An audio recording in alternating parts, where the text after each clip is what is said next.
Amina Musa ye joué kalo tile 19 san 2023 o bisimila Mali kunnafoni jabarani kan bamanankan kunnafoni kɛnɛ kan.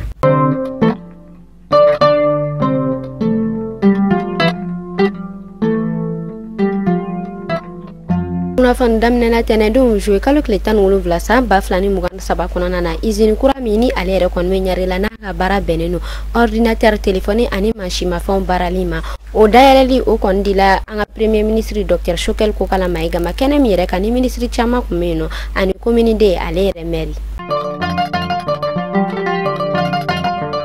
Colonel Assane Badiale Touré ni ale yɛrɛ kɔni kɛnɛya ministre ye a wulila ka yalayala kɛ ani ka wuli ka jɔ kɛ yalayala min yɛrɛ kɔnɔna na ni a engagé la chantier min o yɛrɛ kɔni baara kun daminɛna a ka nɔnabila fɛ. Isaka Kone ni ale yɛrɛ kɔni ye CMSS ɲɛmɔgɔ ye a wulila ka Colonel Assane Badiale kunbɛn ni bonya ani nisɔndiya ani karama kɔni kɔnɔna ye.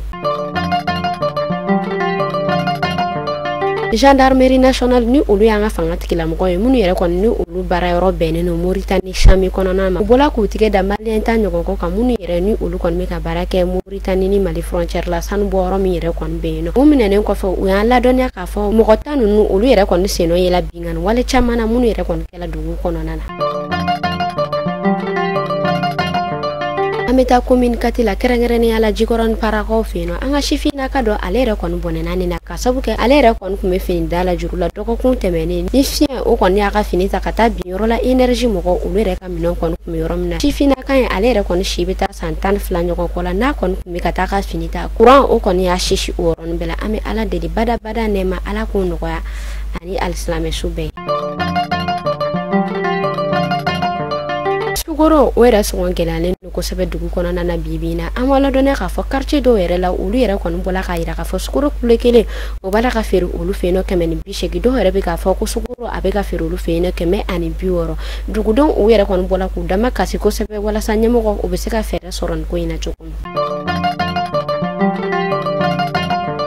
An bɛ taa kɔkan kibaru la kɛrɛnkɛrɛnnenya la Senegalikaw fɛ yen nɔ ministre min yɛrɛ bɛ Senegal n'ale yɛrɛ ka baara bɛnnen don kiiri tigɛli ma n'a bɛ wele ko Ismaïla Madior Fall ale yɛrɛ bɔla k'a ɲini u ka Assemblée nationale ɲɛmɔgɔ fɛ fɛn min yɛrɛ ye article 87 ye ko k'o tigɛ ka bɔ u ka article kɔnɔna na ka sabu kɛ article nana don furukufuruku o don la fanga ani fanga sinana mɔgɔw ni ɲɔgɔn cɛ.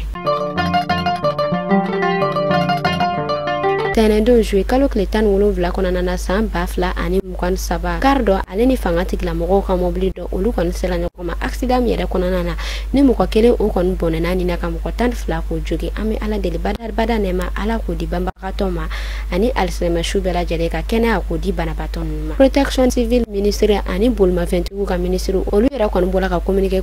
min yɛrɛ kɔnɔna na a yirala k'a fɔ fɛn min yɛrɛ tɔgɔ ye ko siraba kasara ko ka dansago kɛ olu yɛrɛ kɔni ka sirabaw kan.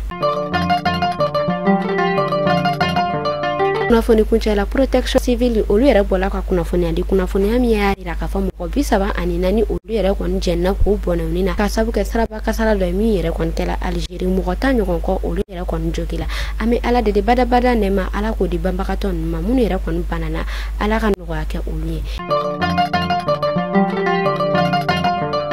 Ni ne tun bɛ dansago kɛ bi kunnafoni na a k'an bɛɛ siɲɛ wɛrɛ.